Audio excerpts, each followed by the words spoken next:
Alienation. Alienation is a loss of meaning in connection with other human beings, or your own purpose. Its aim is loneliness, conflict, feeling inadequate, and the escape that is vanity. Capitalism, the system we live under, is the first to make alienation ideal rather than consequence. By its hedonistic nature, all facet of life is subject to profit and rivalry, or free market. The more this system began to function in place of republic, the less virtue of republic bore any meaning. Social services diminished with it in favor of welfare for corporations and private institutions dubbed too big to fail. Most charity is for the rich. Capital became your government, thus becoming virtue. For any upset with bashing capitalism, this system kills millions every year with poverty, despite having all the world's wealth. I don't focus socialism, but it's a moral pitting versus socialism if we know capitalism officially espouses greed. In any case, we should stop the suffering of the present. On alienation. This system and its media virtue the ideal of profit and winners before all else, neglecting self-worth of the public.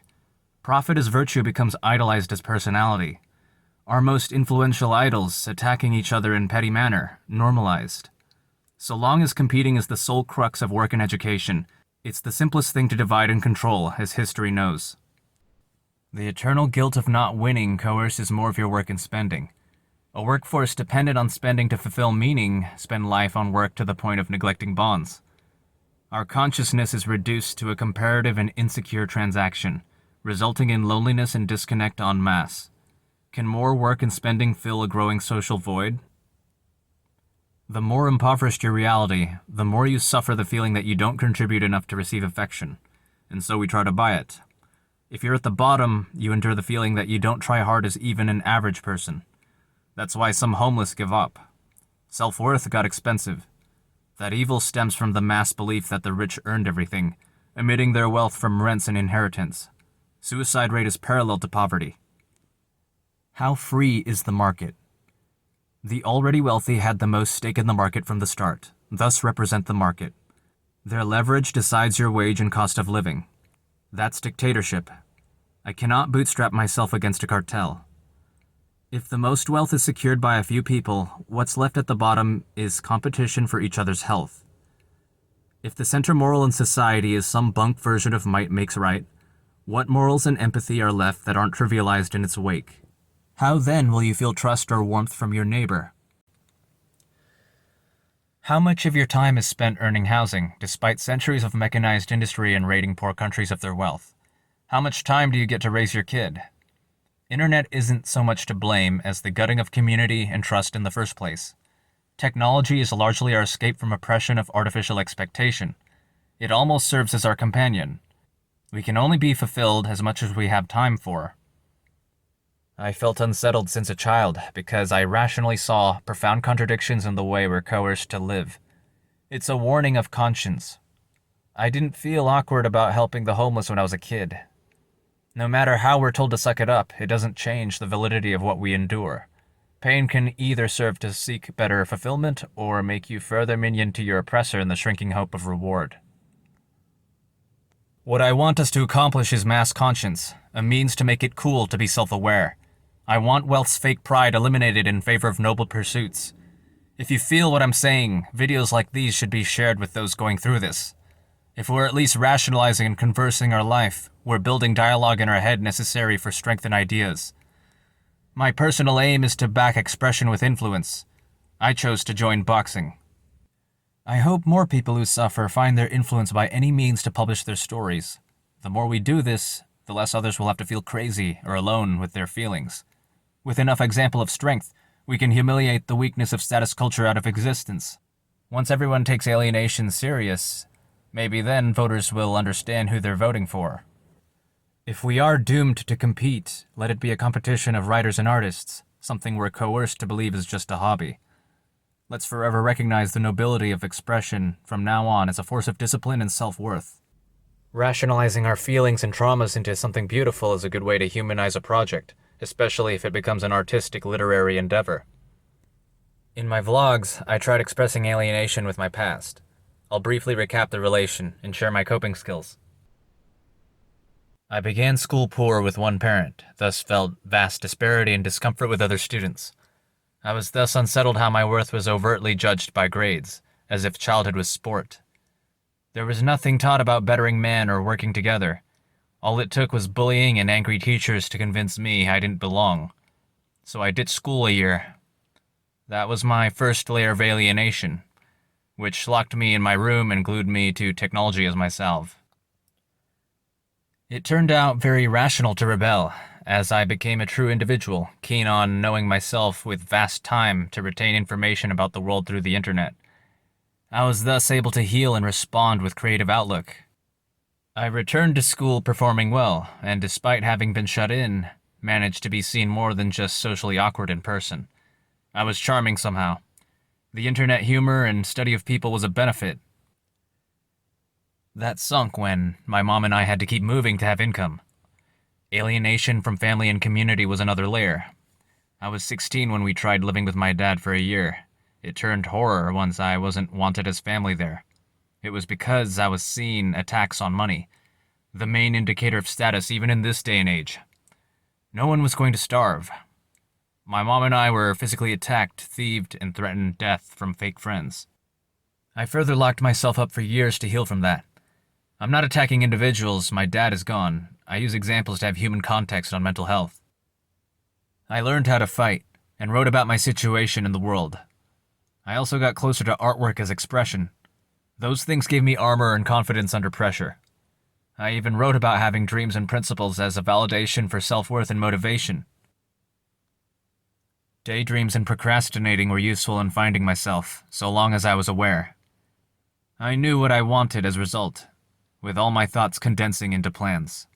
It oriented my mind toward long-term thinking, meaning, and solutions. It also gave me time to ask myself whether I harm anyone, as I became ever more reflective of the past, ashamed of the smallest mistake. It looks petty, but every small thought adds perspective. The next layer was falling seriously ill at 21. The hospital saw me as an insult for not knowing my own condition, while I'd been kept awake a week at a time. I did not feel human after that encounter, but recovered on my own by avoiding sugar and food that then gave me severe reactions.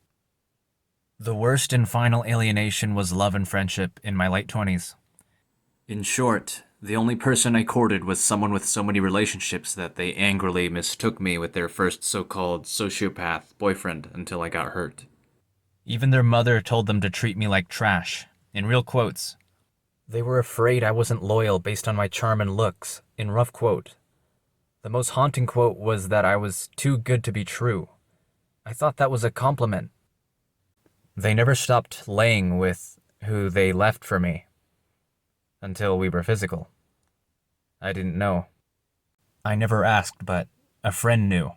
His chest burned until he needed to tell me. Because of their privilege, they were encouraged to just indulge and never think of others. And these are their words, not mine. Instant gratification is all culture encouraged. I felt hunted down like a dog for having fallen in love, and that was it for me. What passes for love once society commodifies human interaction is unreal. It's our most sacred bond. I couldn't unsee how transactional bonds were after that, especially after watching friends attack me for girls. It was so bad that I moved cities homeless in the snow until I could recover from bad association with where it happened. I didn't feel a choice after they spread rumors to my college. I'll save it for another video. How did such disparity in relationship experience become so normal? I didn't even exist until I was 26 years old. Having many relationships has nothing to do with whether you're fit for one. I saw it spoil empathy. Virgin shaming should be a cardinal sin. At least in America, sexual experience was tied to worth.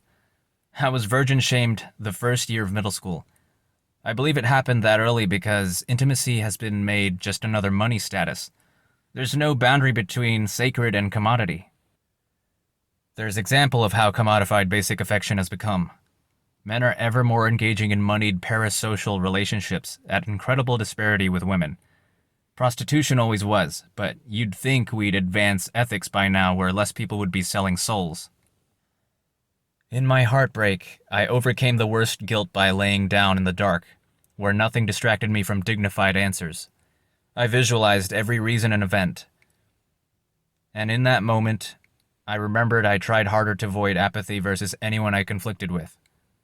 Because I was always willing to consider everything, overthinking and passing out from mental exhaustion often, I was able to accept my efforts were noble enough to put the worst guilt to rest.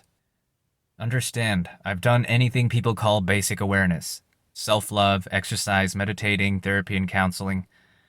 Anything stales with enough time and poverty. What worked well was romanticizing struggle into poetry and learning people from history with real strength. People like Socrates or Spartacus. Any feeling is a sword. Context defines use. I can be prideful, cynical, or bitter, but since I needed it to mentally survive through poverty as motivation, I gave it fair rules and vented often. So long as we find meaningful outlet, all that we feel is poetic. As an American, I plainly see how bad cost of living has grown.